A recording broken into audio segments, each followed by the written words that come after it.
Okay, so I'm finally awake now after 2 hours of taking a nice nap.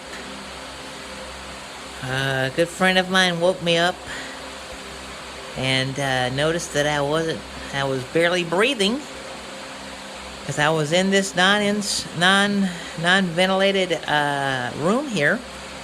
So once again, it's easier to learn from other people's mistakes. So I wanted to show you what I have here.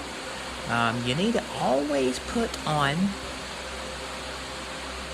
a mask. I'm also going to put on some safety goggles.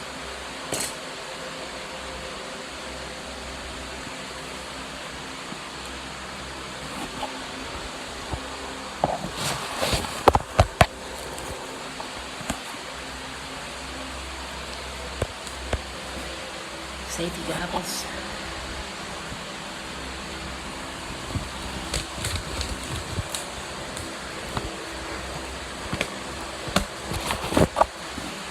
And a good old mask to keep everything out.